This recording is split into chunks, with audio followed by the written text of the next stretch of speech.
Okay, good morning, ladies and gentlemen. If you can take your seats, please.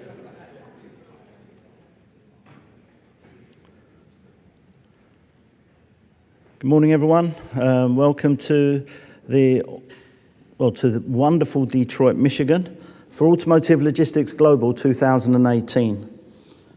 For the three people who don't know who I am, my name's Louis Yakumi. I'm the publisher of the Automotive Logistics Group, who are publishers of Automotive Logistics and Finished Vehicle Logistics magazines, organizers of automotive logistics conferences around the world, currently held in Mexico, Europe, China, UK, Brazil, Eastern Europe, Russia, and of course the United States of America.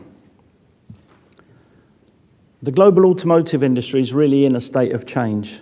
Every industry, I guess, is, but we're here to focus on the automotive industry. There's real disruption, I guess is the word everyone's using. And in the past, maybe our conferences have been about the everyday things, tweaking things, making them more efficient.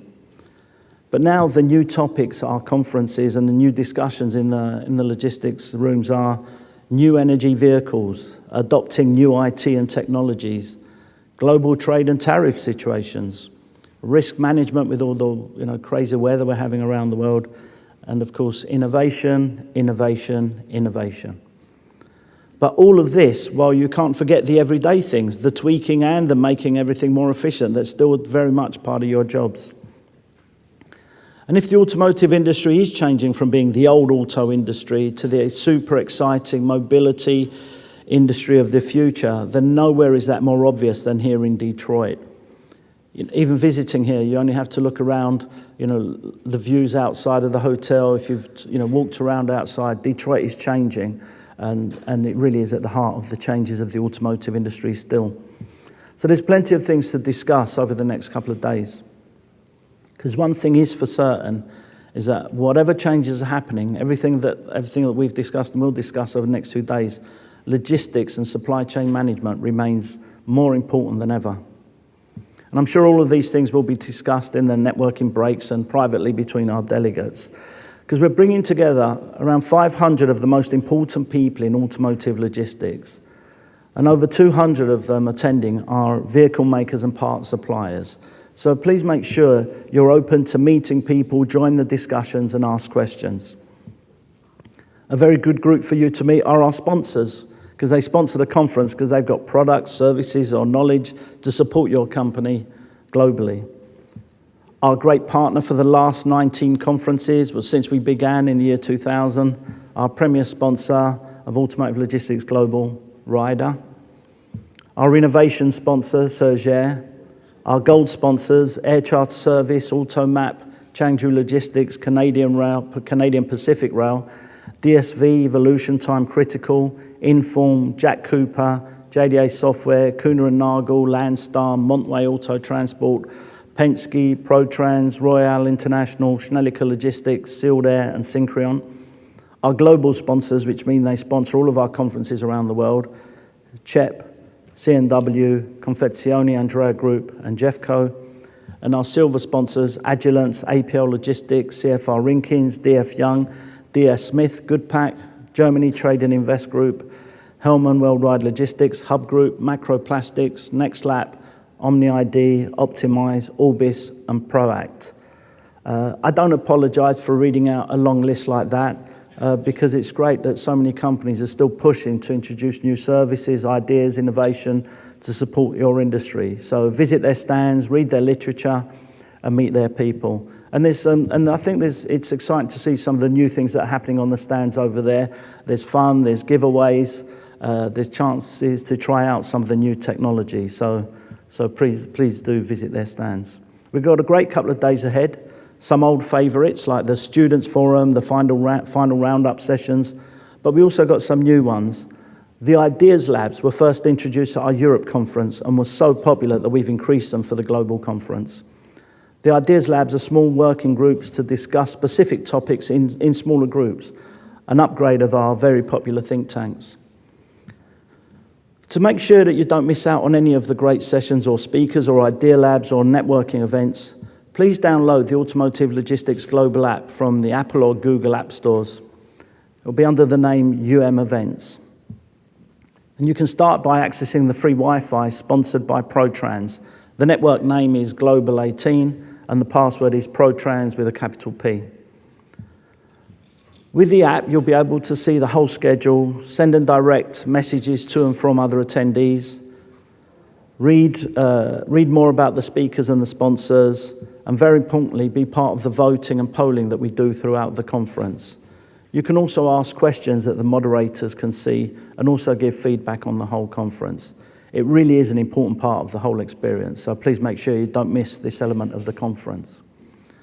And we'll start off by using the app and using the polling to get you kind of used to using it and making sure that you've downloaded it by asking a question. So you'd go onto the app. One of the tabs on the app is polling. We try and make it simple because you are logistics people after all. So click on the polling and you'll see a question that will come up. The theme of the conference is the human factor. Our conferences over the years have focused a lot on, maybe technology, especially recently, technology, IT, all these things that are going to change the world. But one thing that's very, very obvious and becoming more so is the human factor. Any new technology that's coming through, it's not going to be viable if you don't have the right people with the right attitude to take advantage of the IT and the technology that's out there. And it isn't just that. The other thing that we're missing is, as will be relevant or evident, so evident, relevant, and something else with at the end, will be how, all levels of logistics people are needed, from the drivers to warehousemen, line-side feeders, as well as the higher level new supply chain people. So the human factor is going to be something that's, even in the IT sessions, technology sessions, one thing that we'll be hearing throughout the conference is about the importance and the impact of the right people. So we'll ask a question now. So again, using the polling app, and the question is, what are currently the main challenges in recruiting and retaining new talent in the automotive logistics sector? The auto industry is not as stimulating to young professionals compared to other sectors like high tech. Is it that working in automotive logistics is stressful and demanding and therefore less attractive to millennials? The automotive industry is going through radical changes and the skills required will be different to what is currently taught. Pay and benefits in automotive are less competitive than other sectors. There are simply more jobs available that can be filled than can be filled right now. And they've taken off the last point, which was supposed to be, if you work in automotive logistics, you could end up looking like me. But they've decided not to ask the question in case that put everybody off the industry. So if you can click on the answer that you think is the right answer. This poll will be open throughout the morning. So click on it now if you've downloaded the app. If you haven't downloaded the app and it's taking you a few minutes to do that, then click on it on any time during this session. And at the end of the conference, we'll be adding to it with some other questions. So it's an example of why the app is important and why you should be using it. But as we said, it's not all about technology. So I'm also going to say, another way, a simpler way of asking questions. I want to ask the people in the room, how many of you chose automotive logistics as a career? And how many of you fell into it? So do it by using the old-fashioned method of the raising of hands. So if you chose automotive logistics as a career, either when you were young, if you can remember that far back, or is it something that you fell into? Maybe were educated in something else, took degrees in something else, but somehow fell into logistics, or were lucky to join the automotive logistics industry. So if you can raise your hands, if you actually chose automotive logistics, or even logistics as a career from very early on. Okay, it's definitely the minority. I counted 43 there. I can't even see that far ahead, so.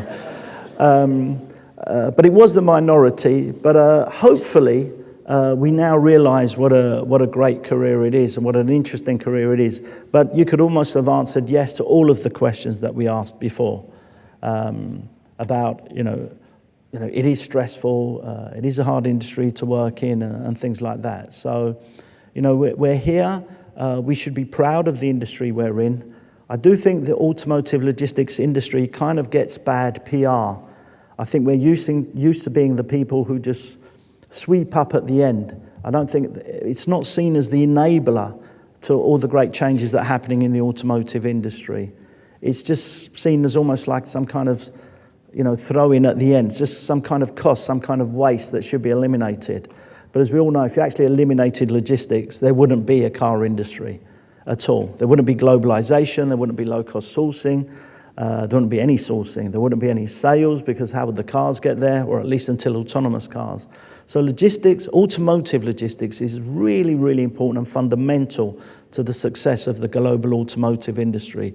So please remember that and have pride in what you do. And perhaps just as importantly, remind your bosses, remind the higher-ups how important logistics is. Don't fall for that we're a waste or we're just a cost that doesn't add value. Fight back every time you hear that. So, but as I said earlier, Detroit is at the heart of the change. Detroit's always been, the heart of automotive industry. And as you know, we travel around the world, in different countries, different continents, hearing what different countries are doing. But the phrase that's often used is, where we are, or we're trying to be the Detroit of wherever it is, the Detroit of China, or we want to be the next Detroit. And Detroit's definitely fighting back. As we said, all the challenges that are being faced in the industry, or the good things, new mobility, electric vehicles, autonomous cars, a lot of it is being led here in Detroit still. The car makers have stepped up. Many more people are coming into Detroit. So I just wanted to just to say a few words on what's happening in Detroit. I'd like to welcome Glenn Stevens, the Executive Director of Machado and a member of the Detroit Regional Council, to welcome us here to Detroit. Thank you very much, Glenn.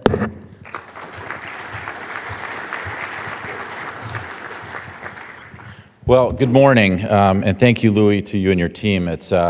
We get to be involved with a lot of conferences, and I have to say that this one is absolutely one of the most professionally run.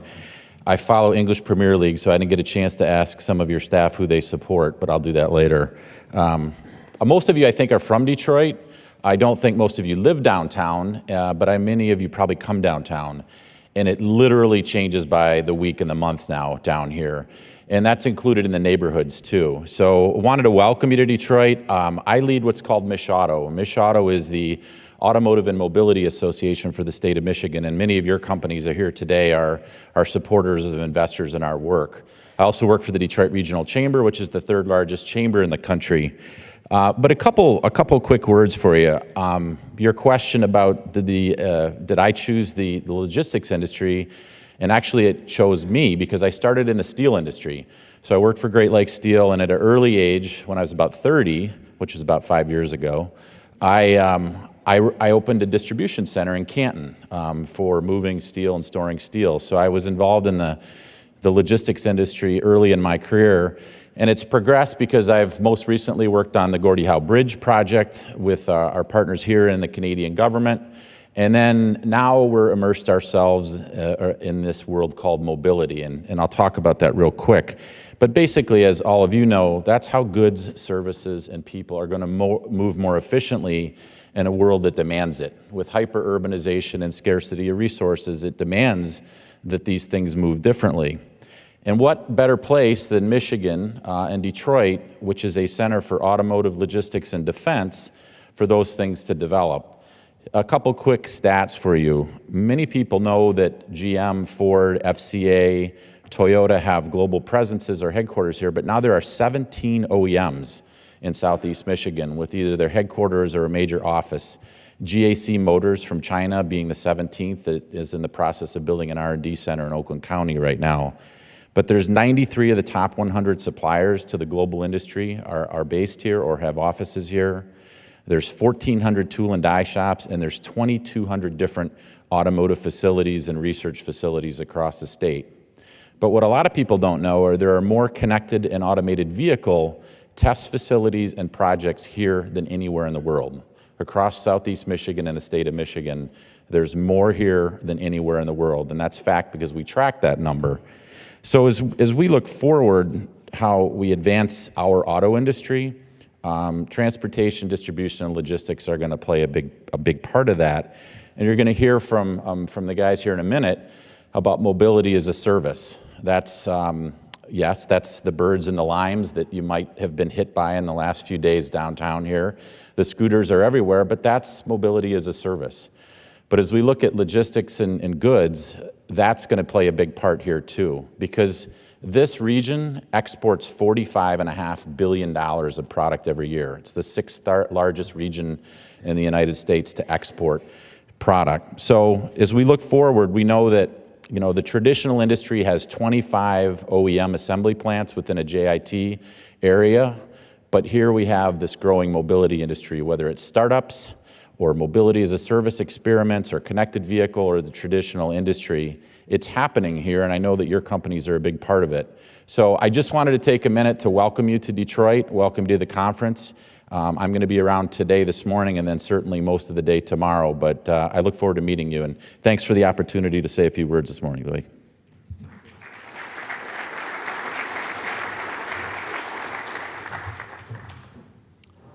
Thank you very much, Glenn. And Glenn will be also joining us tomorrow morning for a very important session on the development of talent for the automotive industry, looking at some of the most important workers in the industry, as we said, drivers, line side, warehouse people, and things like that. Now we'll go on to the first session. I hope you had a chance to download the app. If you did download the app, you can ask questions if you wish using the app. The format is, for those who haven't been to the conference before, is that each speaker will make their presentation, and the Q&A will be at the end of the presentations, at the end of both the presentations. And if you are using the app and downloaded it, don't forget the polling at the end of the session. And I'd also like to thank Jap Cooper, who are the sponsors of the app. But now I'd like to welcome to the podium Brandon Mason, who's the Automotive Director and Mobility Leader for PwC. Thank you, Brandon.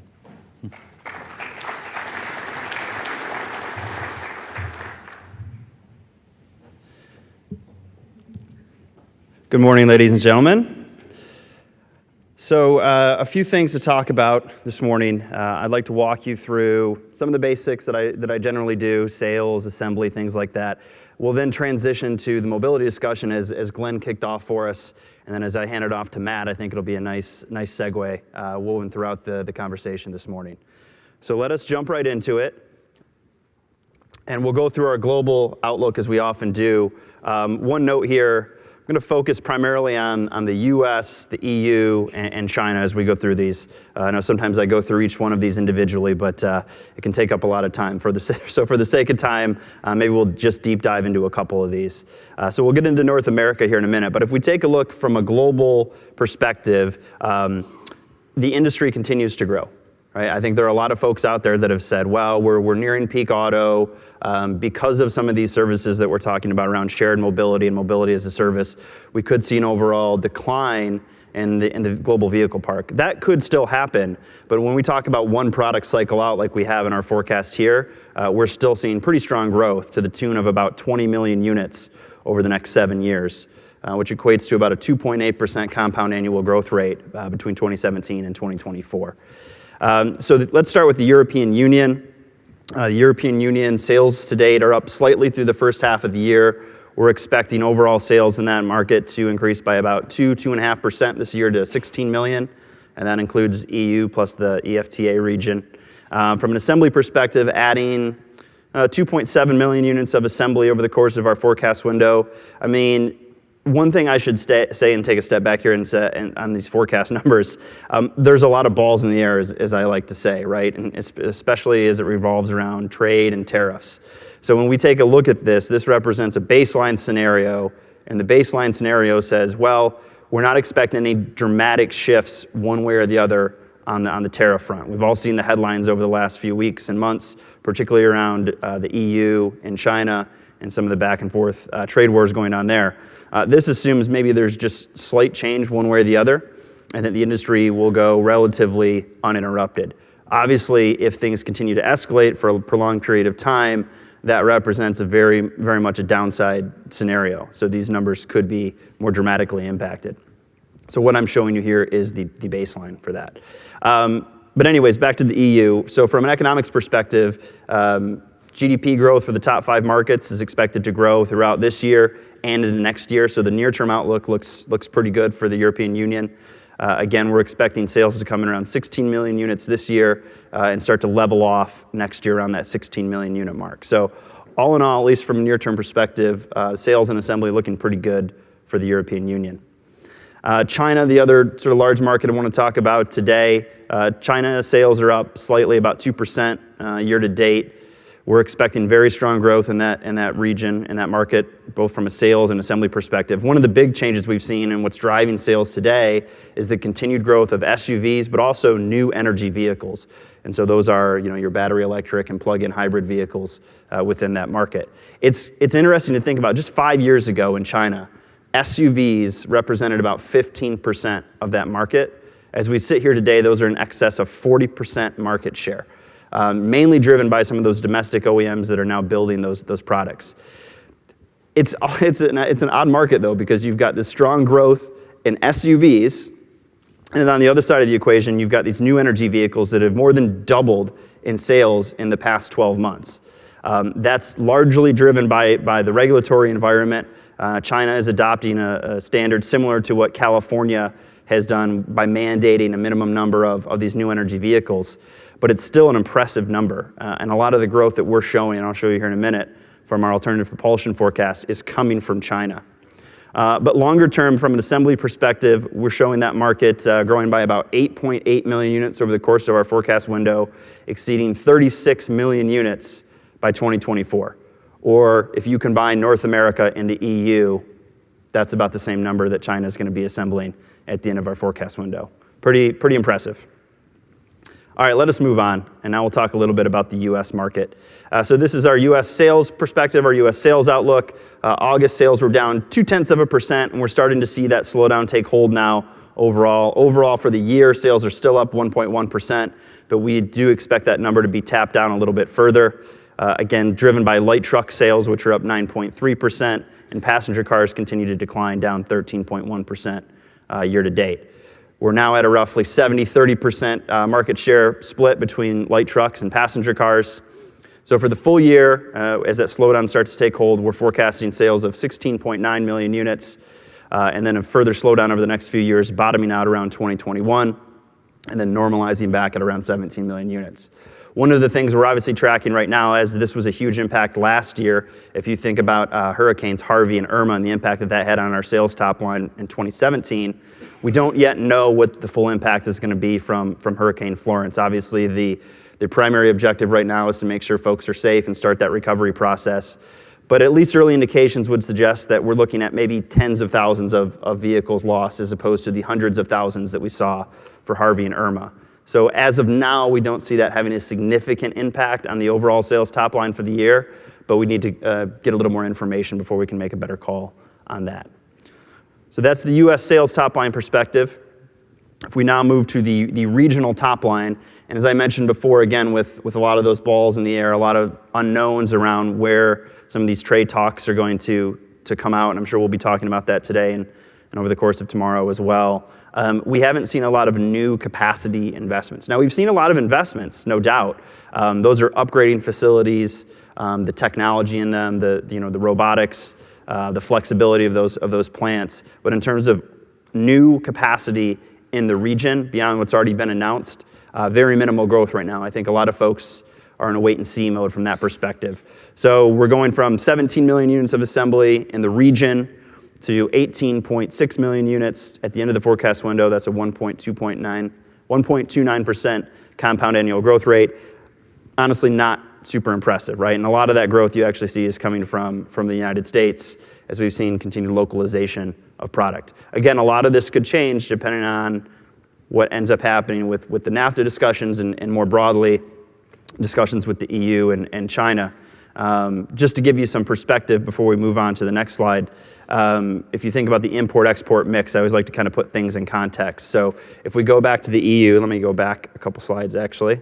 If we go back to the EU and look at the import-export balance, last year we imported about 1.2 million vehicles from the EU, and we exported about 250,000 vehicles out to the EU. So a pretty significant difference of about 1 million units there. China, on the other hand, we sent about 250,000 units to China. We imported about 50 or 60,000 units from China. So just to give you a sense of where the deficits are, and I think if anybody was at the conference in Baltimore, I laid out a little more broadly in terms of the value of both the finished vehicles and parts from those markets. So there certainly is a trade imbalance. I think it's whether you choose to look at it strictly on the automotive side or the broader picture, those discussions could change. So again, I'm sure everybody in this room will be looking closely at those negotiations here in the coming weeks and months to see how those shake out. Okay. This is sort of my transition slide now. Many of you have seen this slide before, our global alternative fuel outlook. So this splits it out between the different types of hybridization, including plug-in hybrids, battery electric vehicles, and fuel cell. One thing I wanted to call out, and so again, this is globally, and so you can see a pretty sharp uptick starting in 2018 through 2024. Some of those reasons I mentioned already. We talked about the new energy vehicle policy in China. In Europe, we have the Euro 7 standards sort of looming, right? Those could start to be implemented here within the next few years. We've seen increased talk about banning of combustion engine vehicles, specifically diesel engines. So that we expect to see a huge uptick from both of those markets. Japan being another market where we're showing strong growth in plug-in and battery electric vehicles. We have in here that nearly every major global market is seeing a strong uptick in battery electric vehicles and plug-in hybrids. The U.S. obviously continuing to be the exception. The latest news coming just a few months ago with the proposal from NHTSA and the EPA proposing that we freeze fuel economy and emission standards from the 2020 model year. Previously that had gone out to 2025. We now have a pretty significant legal battle coming between the California Air Resources Board and EPA NHTSA around their ability to enforce their own more stringent standards. So again, that will have a significant impact on potentially our outlook there as well. But very little of this growth, again, within this cycle, this product cycle is coming from the US. Most of it is Europe and Asia that are driving that volume. But if you split it out and just look at BEVs and the plug-ins, it's about 9.3% of the total market. So just under half of the total alternative propulsion forecast. That equates to about 10.6 million units. Again, just to give you some context of how that's split up. All right, so let's now transition as we talk about the broader idea of mobility and specifically mobility as a service. One of the things that we've been advising our clients on is that this is a hugely complex world. It's difficult enough when we're forecasting one product cycle out and talking about trade negotiations and sales and incentives and auto finance and things like that.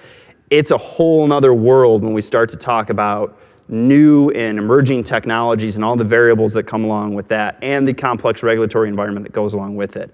So I just want to give you some of the examples of the variables that we're trying to accommodate and look into as we build out these long-term forecasts for things like electric vehicles and autonomous vehicles, shared mobility and the like. One of the biggest drivers for us is total cost of ownership, right? At the end of the day, the economics have to stand on their own. We can create incentivization in the near term, but it's hard to sustain that over the long term, right? So if we're offering incentives for folks, for example, to buy electric vehicles, that's helpful, right? But there is a variance there that needs to get closed, and that only happens when TCO parity is reached. And so how do you do that? Obviously, the overall cost of technology needs to come down. For electric vehicles, we often talk about the battery cells and the battery packs and what the fully loaded cost of those needs to be on par with combustion engine vehicles. We think that's around $100 per kilowatt hour. But obviously that fluctuates a little bit with things like the price of gas and other things, the price of electricity.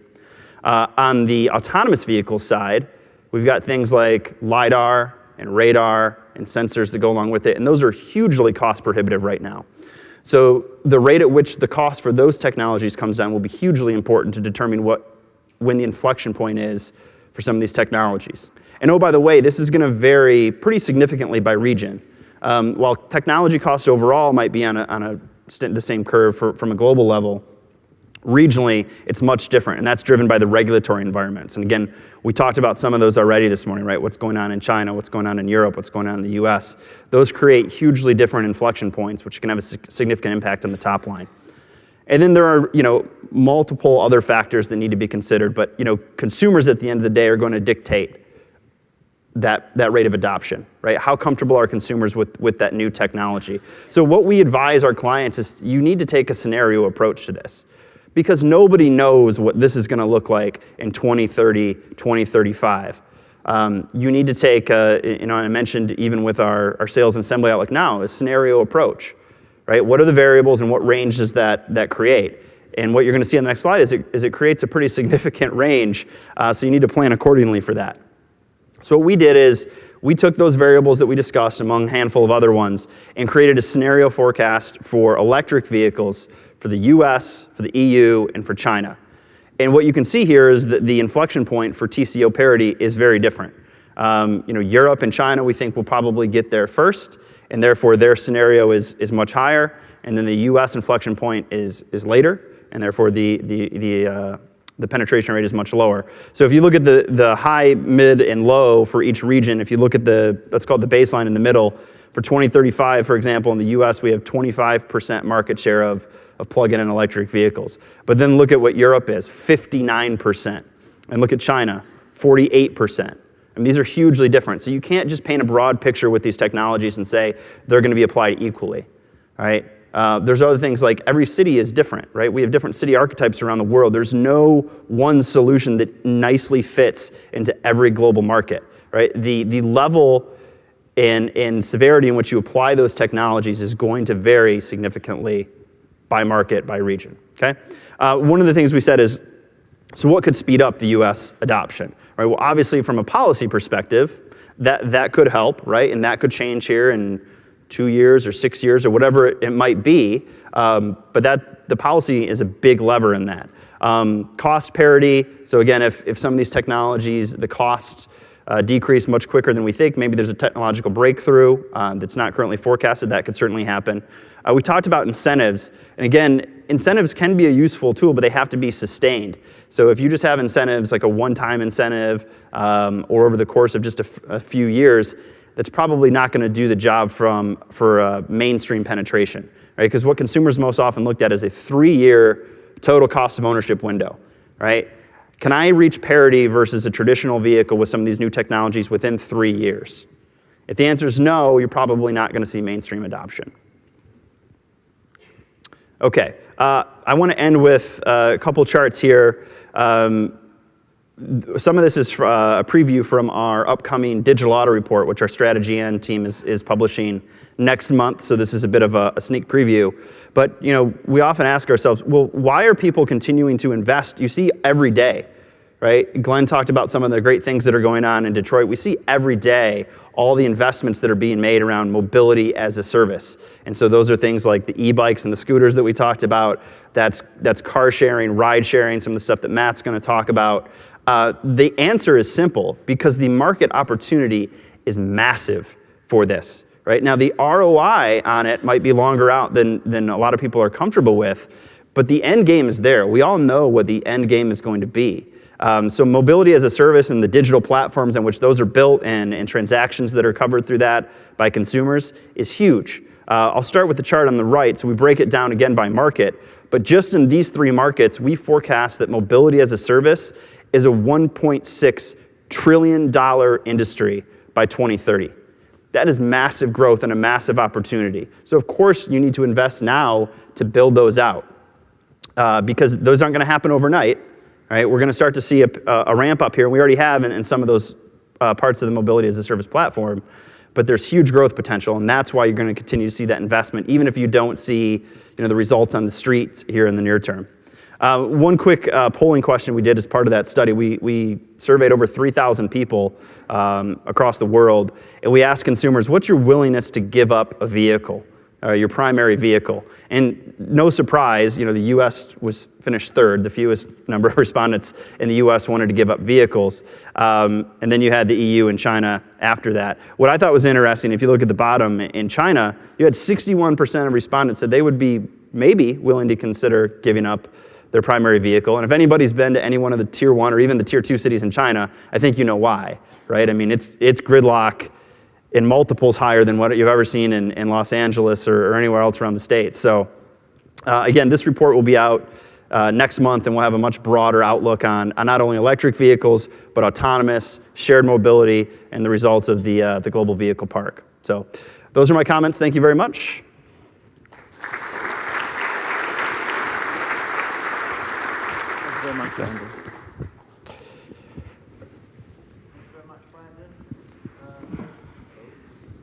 Hello. Thank you very much, Brandon. As always, an interesting opener to the conference, giving us a lot of information to take in. Just to let you know, maybe I should have pointed out at the beginning, the conference is being live streamed around the world. So just so you know that and I've seen some of your colleagues in the local offices, but as well as China, India, Brazil, we've got a lot of people watching from around the world. But more importantly for this audience is the sessions are recorded. So by tomorrow morning, if you haven't taken in all the information that was shared, you can watch the sessions again. And also the presentations will be shared, will be sent out to delegates, so you can see the slides at your leisure. That'll be at the beginning of next week. But next up, I'd like to welcome to the podium Matt Patton, Public Policy Manager for Lyft. Thank you, Matt.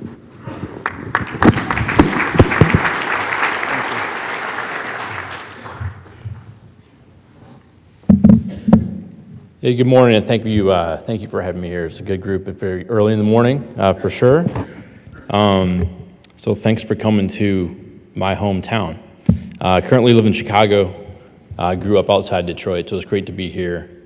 Really in the city where my family came 100 years ago, when there was horses on the street, maybe one car driving around, and now we're having conversations like this, so it's quite amazing.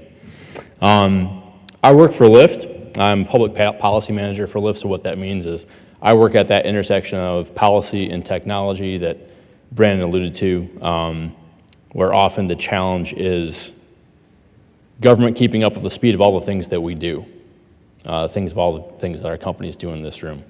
In a previous life, I served in the U.S. Navy, where I was in a fighter squadron, and the question that we would ask our engineers, Northrop Grumman, was quite simply, we see the technology growing, we'd see some interesting things come out that we were surprised to see, be able to function from a cockpit. And the common question, really growing up a kid in the 80s, was, where's our hoverboard? And that question was kind of a joke at the time, but the response that it garnered was actually a serious one. And what they would tell us was that, think about what you think there would be in 50 years. And we already worked on that 10 years ago. Some folks in this room are aware of that intimately. But it's exciting to be able to have the conversations that we have today in light of the way people are going to be changing the way they get around. So I work for Lyft. Just yesterday, we completed our billionth ride since 2012. So what that means is, since 2012, 1 million rides a day have occurred. People have been getting rides from home to work, see friends, get home safely after a night out. And we've also been able to contribute to several community organizations along the way. We've connected people in a way that hasn't been done before. And all of that was inspired by work that our founders did in Zimbabwe about 10 years ago. When they were in college, they studied abroad, and they observed the way people got around in other places. And if anyone here raise a short show of hands, anyone been to Zimbabwe before? I have not. So the first company that Lyft was born from was actually called Zimride, named after Zimbabwe, because what our founders noticed was that the way folks get around in Zimbabwe, at least they did back then, was the cars on the road were full. Not sure about anyone else here, to not commute to Detroit today, growing up in Detroit, I know many folks commute. I know that drive from 96, I've done it many times. There's always that gridlock. You hit Wixom Novi and you stop, go a little bit further on Farmington Hills where I grew up, and you stop. And everyone's driving by themselves. Anyone experienced that this morning? Anyone also maybe want to text and drive or email while they were driving this morning? I know I certainly did. So the technologies that we have today can improve those solutions twofold. It can reduce that congestion and give folks the opportunity to learn more, do more, when they otherwise would not be able to. So back to 100 years ago. 100 years ago, the city of Detroit, if I had a picture of it, you'd see horses and carriages, maybe 3% of which were the new Model T. Today, I walked into the lobby, there's cars on the street, there's buses, did not see an AV shuttle, although that would be coming soon. And I saw a couple scooters parked near the valet area. Has anyone ridden an electric scooter before? Has anyone seen or ridden an autonomous vehicle? Probably. Definitely worked on it. I know our partner Magna is here somewhere in the room, where lots of our autonomous testing is being done right now out in the other coast. So when we think about what can be done in the future and what the future will look like, getting from here to there is not just what Lyft works on. We are becoming a full-service transportation company that connects people in a way that hasn't been done before, serves communities in a way that hasn't been done before. And together we're all a part of what will be a conversation that will change the way generations get around. I know growing up in Detroit, the thing that I couldn't wait for when I turned 16 is I want to get my driver's license. I'm sure everyone in this room did. Some have said recently that the next generation might be the first to not get a driver's license. It's crazy to say that in Detroit. I know my first car, I probably never imagined a world where I wouldn't have a steering wheel in my hands by the time I die. That's possible. So it's a challenge to think about how those solutions will fit in our economy. It's a challenge for policymakers to embrace those technologies in a responsible way so they can be carried out safely. And it's, I think, a challenge, and I think it's useful for everyone to take a step back and think about what we're doing and the conversations we're having will impact the next 100 years and probably won't be had again for the next 100 years. So with that, I'm sure we'll have a thoughtful discussion. Thanks again for your time. Quick question, is anyone taking a Lyft ride? Or Uber ride? I won't discriminate. Did you take a Lyft ride 1 year ago? 3 years ago? So the next 10 years, you can only imagine the change that will come. Thanks for your time.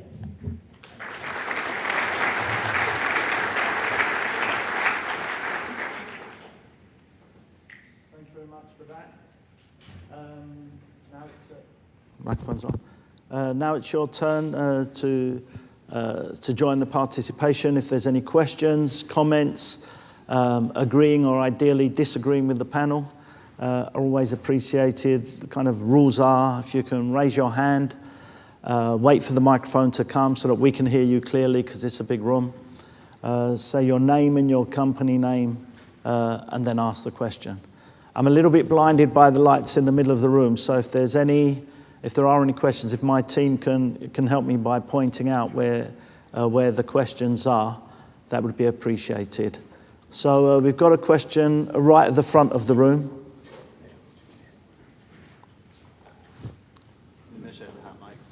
Yeah. I'll help wake them up a bit, Louis. Chris Ludwig, Automotive Logistics. Brandon, what's driving the U.S. growth? And that seems to be the only region in the U.S. that's set to see some production increases according to your forecast. What's driving that? Is that cost as a tariff stuff factored into that potentially as well? And maybe as the addendum to that question would be, if the tariff situation does ramp up, will that continue to drive localization or might it have other effects? Yeah, so in terms of what's In terms of what's driving the near-term outlook from an assembly growth perspective in the U.S., some of those plants have already been announced, so some are under construction now, some are just nearing completion. So that's really what's driving us. So I think you got 2 or 3 plants. Some of it's product cycle changes where you're getting an incremental uptick in assembly.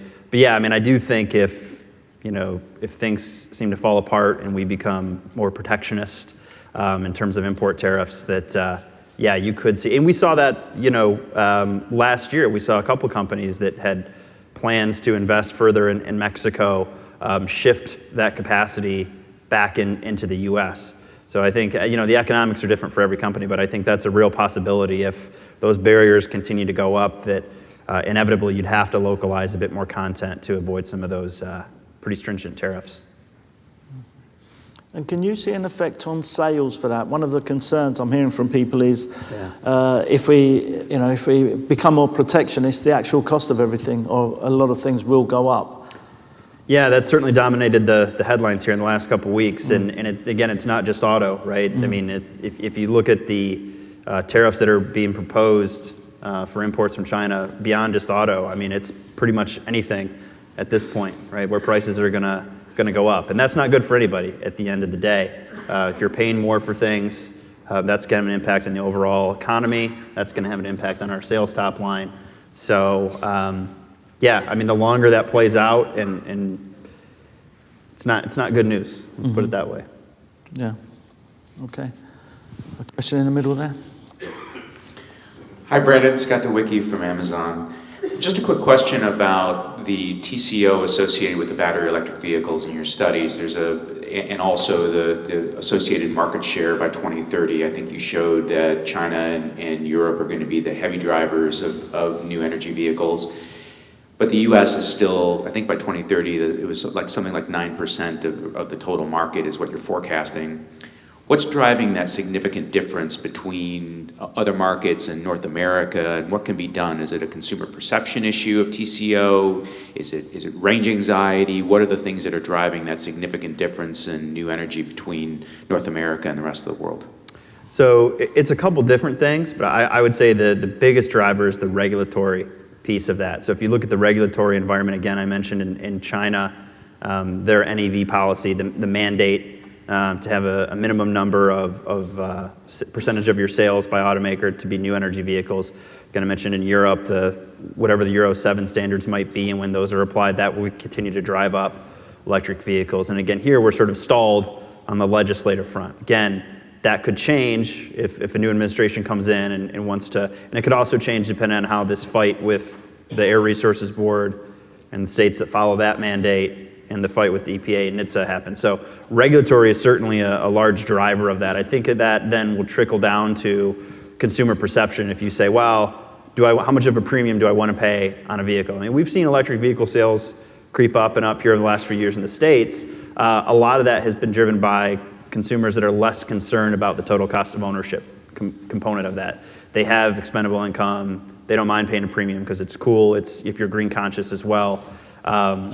That's the biggest driver then, going back to the TCO part of it. Obviously, there are other smaller components. The price of gasoline is going to vary a bit by region again, but that comes back to the regulatory environment too. What sort of sales tax or fuel tax do you want to put on that? So that could change those levers as well. But the regulatory is the biggest piece of that in our forecast. Okay. I just want to ask a general question. How many of you own an electric, or maybe even, I don't know if hybrid's cheating really, but an electrical or hybrid vehicle? Okay, really is a handful. Okay, all right, thank you. Is there a question at the front? Hey, good morning, Brandon. Dennis Hey, Mans Dennis. from Imports. Over the next 5-10 years, any forecast of expansion or contraction or consolidation with the major brands? In the U.S. or globally? Or? U.S., yep. Not naming names. Yeah, no. It's. I mean, look, that's always a big question. In the U.S., with a few glaring exceptions that maybe could get acquired by another company, I don't really see a brand contraction happening in the U.S. One of the other looming questions is when will the true domestic Chinese brands come to U.S. shores? And we've heard fits and starts of that for years around Chinese companies saying, oh, we're going to set up shop in the U.S., we're going to set up a sales network. It's extremely difficult. So I would say if I had to pick between the two, you're more likely to see an expansion of brands than a contraction. What time frame did you give me, 5 or 10 years? 5 to 10? Yeah, maybe towards the end of that, you could see perhaps an expansion. Again, that might depend on, going back to the regulatory environment, what sort of trade agreement we have with China. All right, can I do a follow-up? Sure. So with all the new technology being added and with so much focus being put on the lease business by everybody, what impact does that have on some of the residual values with some of these products? It helps, it hurts, it makes it more challenging? Yeah, I think it's a little too early to tell with some of that, particularly, electric vehicles, the discussion was always in, what's the depreciation of the battery pack? And that was actually factored into our total cost of ownership model. So what's the depreciation rate of a battery pack that's worth, is $30,000 or whatever it is at day one, what's that worth in 36 months? So that's a big component of it. Some of the other stuff like LiDAR and radar, it's too early to tell on that because the costs for those are so prohibitive right now. They're decreasing pretty rapidly, but that's a big unknown at this point. But yeah, obviously we've seen, if you're in a vehicle now that still has like a tape deck or even a CD player or something like that, you kind of look at that and be like, oh gosh, who would ever want that? Now think about some of the technologies that's turning over much more quickly. Louis has a tape deck still? I thought Louis would have like an 8-track player. Yeah, exactly, yeah. But no, it's a great question, Dennis. This gets into the discussion around, can you make vehicles more modular to swap out some of that technologies, right? We've seen what the industry can do with some of the over-the-air updates on the software side. I think the question then is on the hardware side, how easily are you able to swap some of that out? That's a question that we haven't quite solved yet. One more question, go ahead. Sorry, it was 3 for $1 day, that's what I was asking. So from a backup plan, in-plant change of products, does it put more pressure one way or the other, or does it make more sense one way or the other with all the technology changes to add some of these backup plant or in-plant?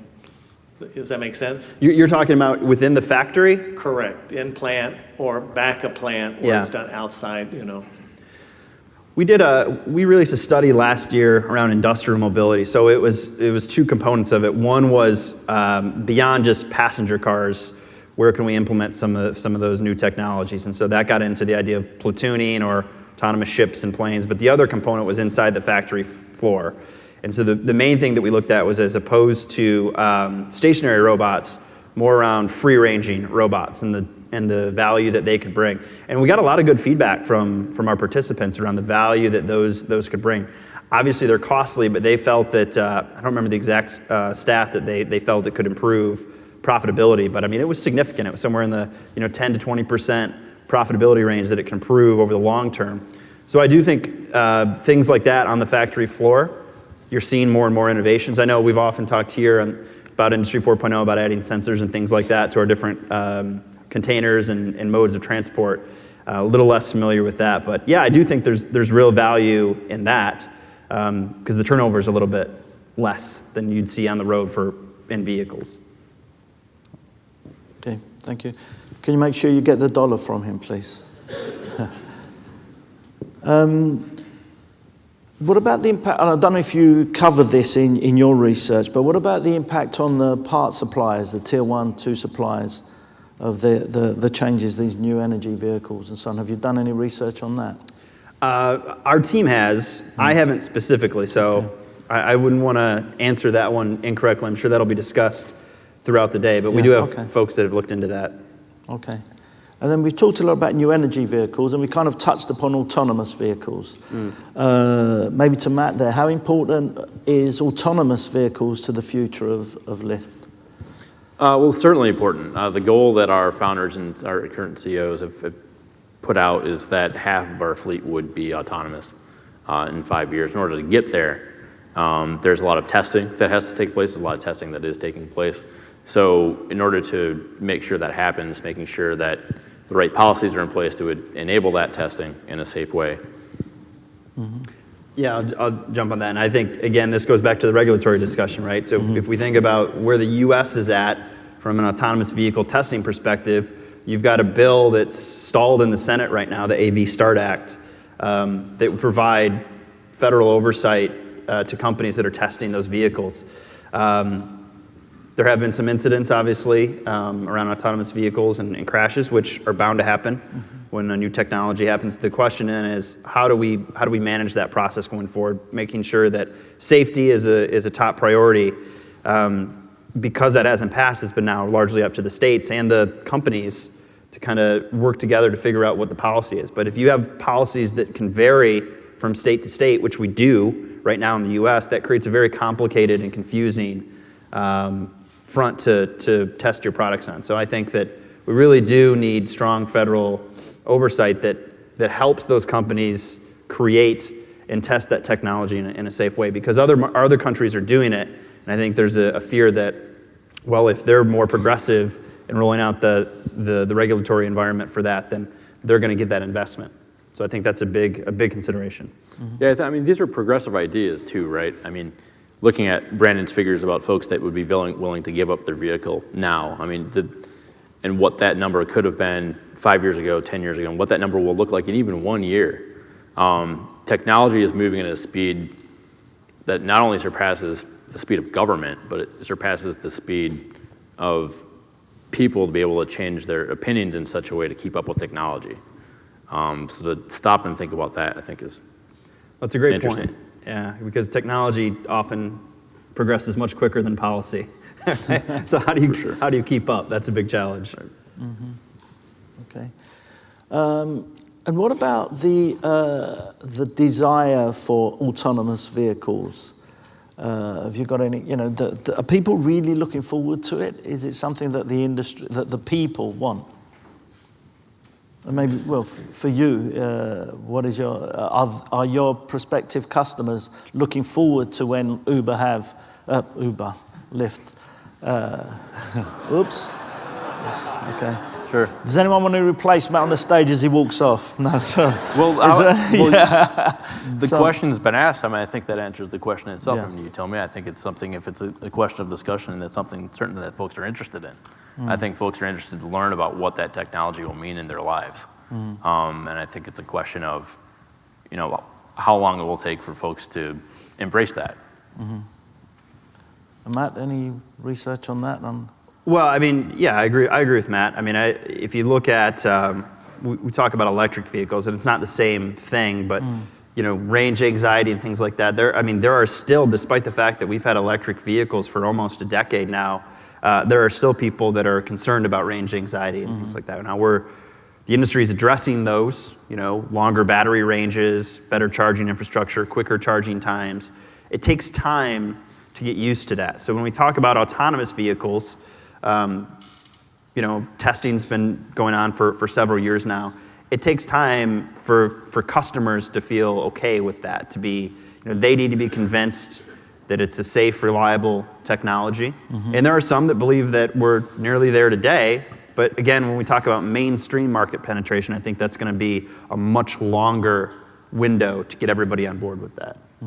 So to answer your question about what our research has shown, we think that what we would call the inflection point, not only from a TCO perspective, from some of that technology, and even then it might be, maybe that's fleet ownership, right? Maybe that's not private ownership of an autonomous vehicle, because it could still be fairly cost prohibitive. Maybe that's a fleet managed service like an Uber or a Lyft, something to that effect. Could be another 10 years out, if not longer. Again, there are different variables that could happen that could accelerate that or push it back. Yeah. A question to the audience: how many of you are looking forward to having an autonomous vehicle? Okay. So again, a small minority. So interesting. There's a question back there. Gavin. Good morning. Greg Logus from Gestamp. There's been, obviously a lot of talk in regards to autonomous vehicles, and I'm sure safety, as we continue to test those, will play a big part on when it comes to reality. My question is, what are your thoughts on, do you think that the structural makeup of autonomous vehicles will be lessened if they find that the safety is much higher than regular vehicles? So if autonomous vehicles are proven to be, like with the AI software, much safer than human-driven vehicles, that you could decrease the structural integrity and some of the safety features on that vehicle? Is that the question? Yes, that's correct. That's a slippery slope, right? And I would say the easy answer is no, it wouldn't, because you still have human drivers that are out there, and we're not great drivers, right? So, the studies say that even if you achieve a autonomous vehicle level 4, level 5 share of, let's say, 10%, 10 or 15 years from now, look at the overall vehicle park. We've got a vehicle park of 260, 270 million vehicles in the United States. The time it would take to turn over all those vehicles to get to full autonomy is decades and decades out. In the meantime, you still have human drivers that are a pretty big risk. So the easy answer to that is no. Unless you're in some sort of controlled environment, perhaps within a city center. We talked about like geofencing with some of the level 4 autonomy. If you could have a controlled area where it's only autonomous vehicles, maybe. Matt, I don't know if you have any other. Well, maybe going back to your question before we get into that question, is a conversation might not be so much about autonomous vehicle ownership, but how many of you might be willing to ride in autonomous vehicle? When you mentioned geofencing, things like that, and how that might impact safety, some of the first things that you might see on the road are autonomous shuttles in cities, not to provide fixed route transportation. How many of you would be willing to ride in an autonomous vehicle? Can we ask that question? Yeah. A few more hands. Yeah. So still a kind of a minority, but there were a few more hands up. So there was a question over there first, and then I'll come to you later, Scott. Hey, good morning. Steve Taglione from General Motors. Brandon, you had a piece of data in your presentation about the significant reduction in the four-door sedan over the last year. Are you continuing to forecast that over the next 3 to 5 years, the preference for light trucks and SUVs? And then Matt, how does that affect, or are you getting the same response back from your customers? They're looking to get driven in larger vehicles, or you're projecting the need for larger vehicles as if they might not if they might not own a vehicle themselves, they're going to demand a larger vehicle so that they can be driven to the store or be driven to get their chores done. Hey, Steve. Yeah, so if you look at the stats, and this has been going on for the last several years now. I think light trucks are up 9%, passenger cars are down 13% year to date. But that's been happening for the last 2 or 3 years. We expect that trend to continue. There is a bottoming out point at some point, right? It's unlikely we're going to go to 100% light trucks. Although that'd be good near term maybe for some of the automakers. That's some good money to be made there. But no, I do think there's a bottoming out point, right? What that is that 25% share, 20% share, not quite sure. But we do expect to see continued decline in passenger car sales here over the next couple of years. I wouldn't say significant. That 13% number year to date will probably start to level off at some point, because there is still a critical mass of vehicles that are passenger cars that need to be had. Okay. A question there? I think you had a question for Matt. Sorry, Matt. Yep, sure. So right now, ride sharing occurs with existing vehicles on the road. So we aren't limiting what type of vehicles are participating on our platform, but at the same time, with the goals of reducing carbon emissions and congestion and things like that, we're addressing that in 2 ways. Simply because congestion is not changing, need for folks to get around is not changing, and climate change is certainly not waiting either. So with programs that we have, like our Lyft Line program, it incentivizes folks to share rides with multiple passengers. So if you're a commuter, you can drive to work in the morning and pick up a few people on the way. And at the same time, too, we've recently announced that as a company, everything that we do is carbon neutral, mostly through the purchase of offsets and then renewables in all of our office spaces. Okay. Matt, question for you. The entire idea of Lyft and your competitor Uber is based upon this concept of the sharing economy, that you're one of the world's largest cab companies, but you don't own any vehicles yourselves, or very few. Certainly the same is true of Uber. But if you're going to autonomous vehicles, who owns those vehicles? Does Lyft own them? Does Uber own them? And does that, in effect, change the economic model for how your company is structured in the business model of this entire sharing economy going forward? Sure, I think that's a future discussion. Before that, though, I mean, I would mention that ride sharing is certainly not a cab company, especially for the reasons that you mentioned. I think it's yet to be seen. Okay, this kind of kills my next question, which was, what impact do you think Lyft and similar companies will have on the car makers, the actual vehicle manufacturers? Will you become, kind of like the question, that's why it kills the question, will you become their biggest customer? Will you influence their customers, by dictating or suggesting to your drivers, or however the future of Lyft is? So will you have a big impact on the automotive industry? I guess in which way? I suppose to the car makers in particular, should they fear, will you become the car maker's biggest customer? If you have 1 billion, how many rides in a relatively few number of years? That's a lot of traffic, or a lot of miles are being done in cars that are influenced by Lyft. Sure. So right now there's not Lyft vehicles on the road. There's individuals who have their personal vehicles on the road. So I'm not sure how that affects the supply chain with automotive manufacturers. At the same time, too, we partner with several major automotive manufacturers in different ways, coalitions for autonomous vehicles and things like that. So there's certainly shared goals, but not in a position where we're going to be manufacturing vehicles. Okay. Yeah, I mean, that gets into the question of the personal ownership versus fleet ownership and fleet management, which, that's certainly one scenario that could play out here. Again, I think, to me, a lot of that relates back to the idea of the robo-taxis and the autonomous vehicles. So the timing and the timeline of that is probably similar, right? So if we hit a point where autonomous vehicles there's still a premium on those vehicles, but maybe it's a little bit more affordable than it is now, maybe that's better served as a fleet management piece of that. And that's then managed by a company, whether that's Lyft or some other company to run that fleet, and then can use those vehicles versus personal ownership. But that's yet to play out. Yeah. Okay, before we go to the final questions, just a reminder about the app. If you want to download it, because after the questions, we're going to be using the voting survey to ask some extra questions. So, in the meantime, if you want to make sure you download the app while still listening to the questions and discussion, of course. There's a question at the back there. Good morning, Andrea Amico from Jack Cooper. We always measure volume in our industry with SARs, and I think we're all used to look at those numbers. Would it make sense to also start to do like other commodities that are transported? Why shouldn't we put metric tons, cubes, value in terms of MSRP in billions of dollars?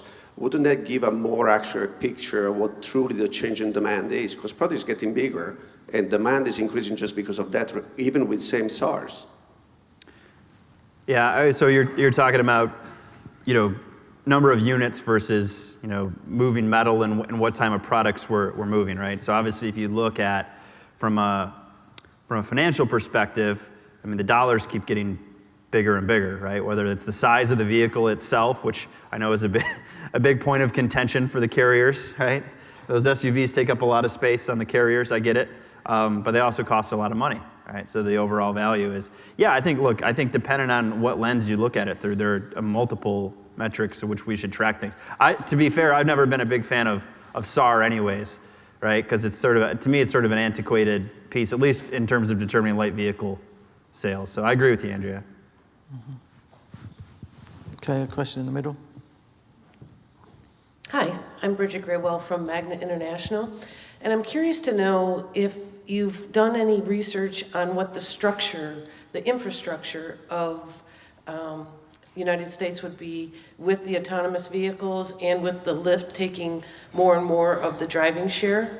parking lots and commuter stations and things like that. Do you know what that's going to look like? Kind of. so we have done some research around infrastructure and congestion and sort of the investment that it would take. And sort of the conclusion that we came to is, and it's a bit sobering, it's that in the near term, congestion's just going to get worse. Okay, we have a huge infrastructure problem here in the United States. You've probably heard me talk before about how deficient our current infrastructure is with roads and bridges and ports and things like that. The dollars and investment that are required just to bring those up to a baseline level is significant. Hundreds and hundreds of billions of dollars.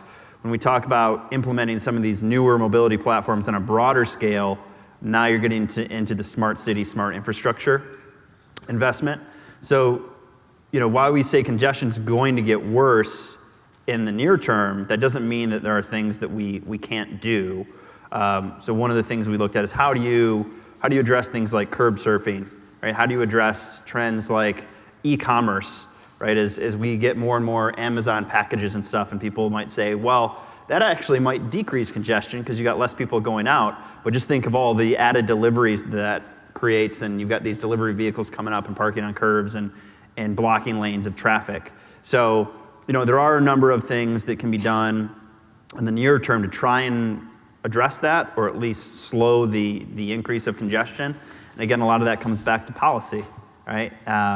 Or from a hub perspective, so things like charging infrastructure or ride sharing and car sharing lots, right? Do you have a hub?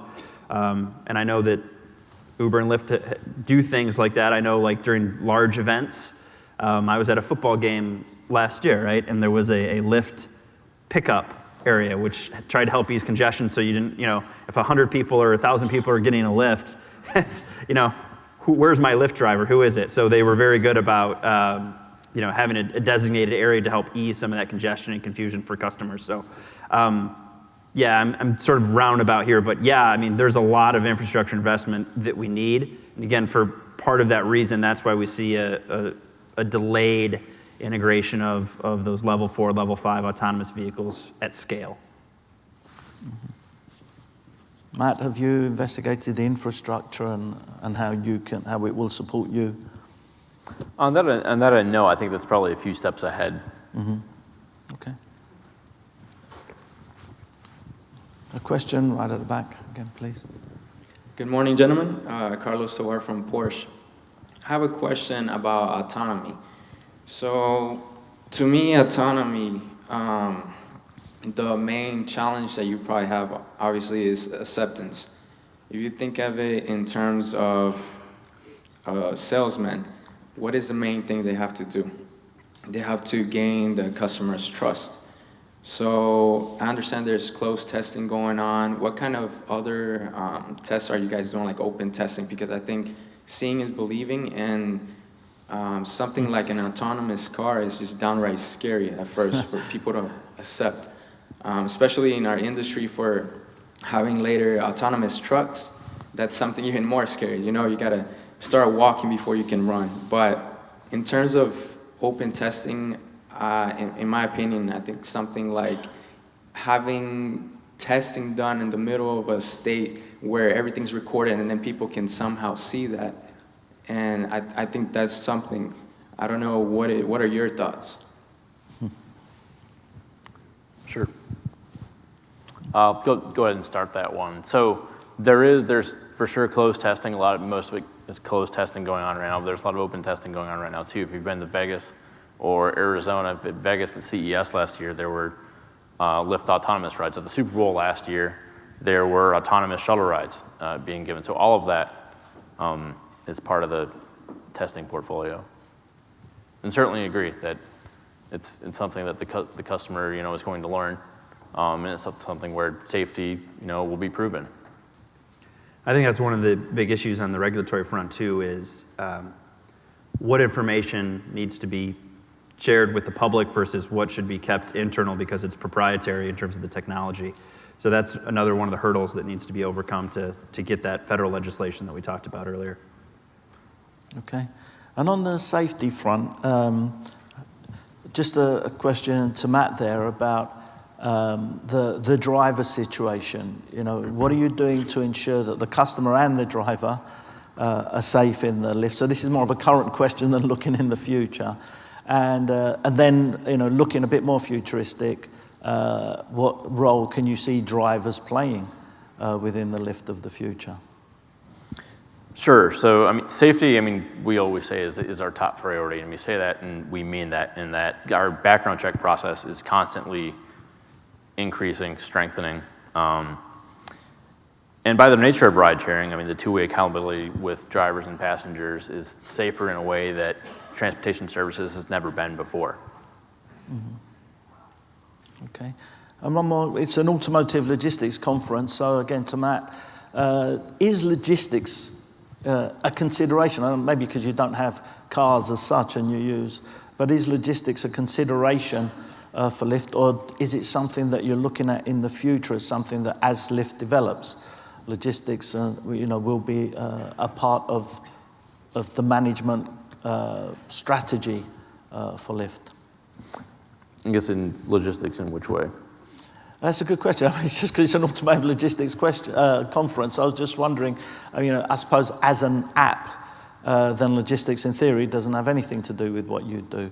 But I'm wondering, as you develop with autonomous cars, or if the aim is to become a fleet manager, then, you know, then is logistics something that you should be considering, and is it something that's even discussed at a kind of management level to be, we have to look at what impact logistics will have for companies like this? Sure. I think maybe ahead of discussion on logistics with autonomous vehicles is quick discussion we're going to have about one of the programs that we have right now that we call Express Drives. It's a program where there's Lyft vehicles. We partner currently with rental agencies where drivers drive a certain number of hours on the road and their rental fee is decreased on a sliding scale. So the logistical challenges of making sure that there's available vehicles in the cities for the drivers that need them is certainly a challenge. I think it's interesting. I think about some of the progress we've seen around services, around e-commerce and mobility as a service. I mean, that you can get your food delivered now beyond just like pizzas, you know, restaurants that you can get, you know, you can get like Taco Bell and McDonald's delivered now, which is not always a great thing at the end of the night, you know. Yes. But you can get your groceries delivered now. Yeah. So as we think about last mile solutions, and I know this is relevant for folks in the room too, it's how do you increase your utilization of your product? So as I think we're going to see more and more services like that rolled out, where it's not just, hey, you can get picked up and taken from point A to point B, but how can we help you with the other parts of your life, right? And get some of those delivery services. And we've seen companies that are hiring private drivers to deliver packages last mile as well. So, I mean, I think that's where I see it going to increase utilization. You're going to see a broader suite of services that are available to the end user and consumers. And also the other thing, of course, and you know, unfortunately we do compare and contrast, you know, your competitors. So we've heard about kind of Uber Freight. Is there any plan for a Lyft Freight? I haven't been involved in any plans on the policy side. Okay. Okay, well now we'll go on to the voting survey. Firstly, I would like to thank the panel members for an interesting, slightly different conversation. So thank you very much for opening the conference.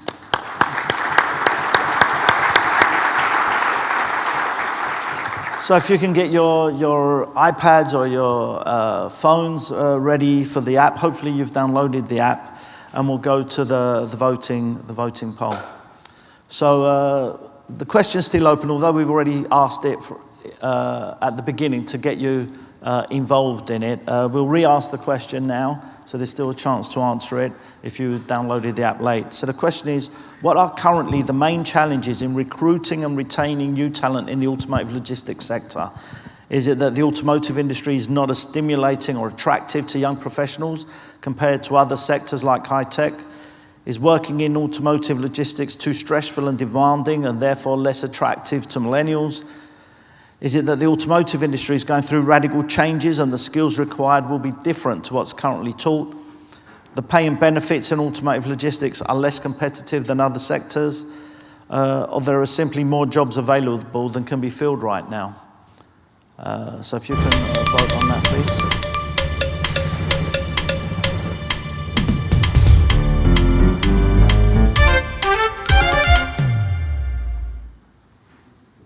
Okay, and relatively even poll. The automotive industry is not as stimulating to young professionals compared to other sectors like high tech.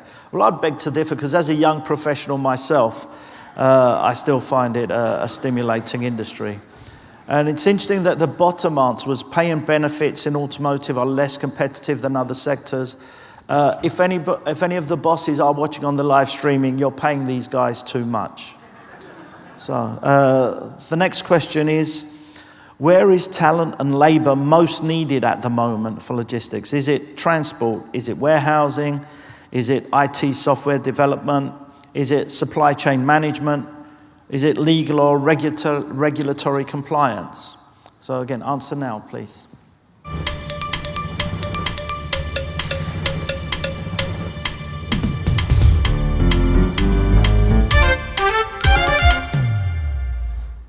So transportation, so I guess that's a lot of that must be the impact of the truck drivers situation. IT software development is second. Interesting points there, but again, the highlight in the transportation side of things.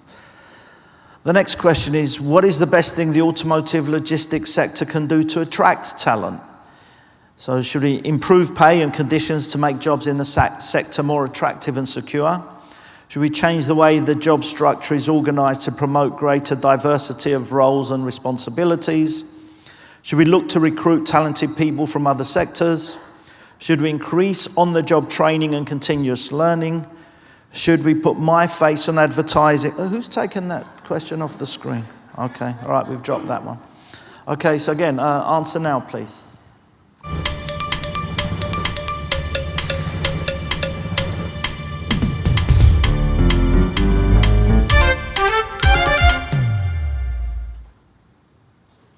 Okay, improve pay and conditions to make jobs in the sector more attractive and secure. So I suppose it's the kind of supply and demand answer. Close second is change the way the job structure is organized to promote greater diversity of roles and responsibilities. So the next question is on global trade. The current US policy on global trade, when we say current, I mean as it was today and yesterday. I haven't checked Twitter this morning.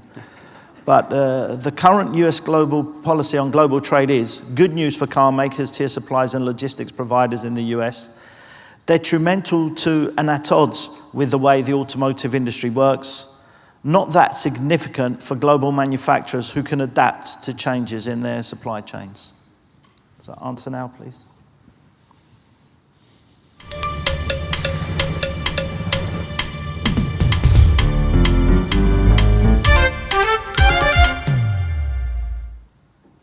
Okay, one of the biggest answers there in any of the questions is that it's detrimental to and at odds with the way the automotive industry works. So a strong opinion there. What do you think about the establishment of the bilateral agreement on trade between the US and Mexico? So is it a positive and necessary step forward for the benefit of the North American industry? Is it an unnecessary step and one that can only cause disruption, uncertainty without changing much for the better? Is it a step backward compared to the previous agreement? So answer now, please.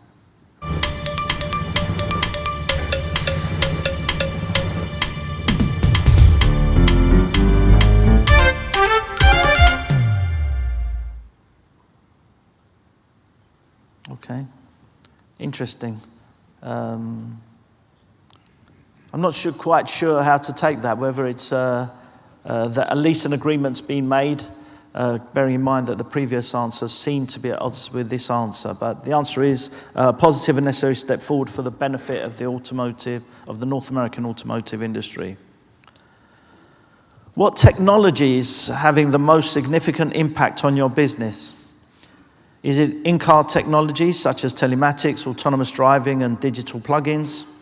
Is it big data and analytical tools? Is it blockchain?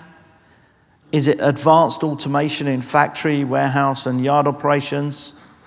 Is it digital twins, digital twinning? Or is it cloud-based planning and enterprise tools? Answer now, please.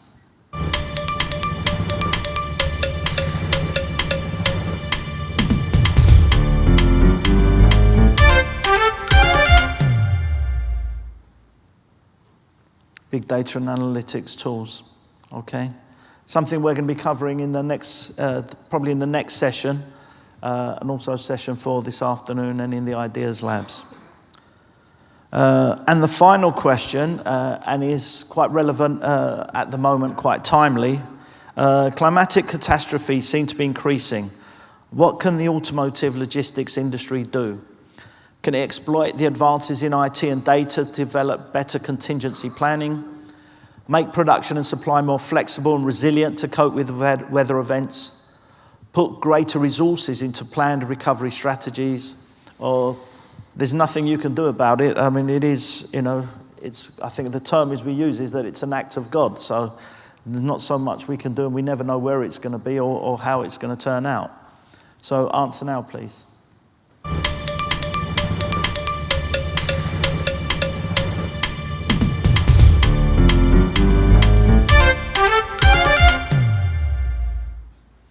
Exploit the advances in IT and data to develop better contingency planning is a top answer, closely followed by make production and supply more flexible and resilient to cope with weather events.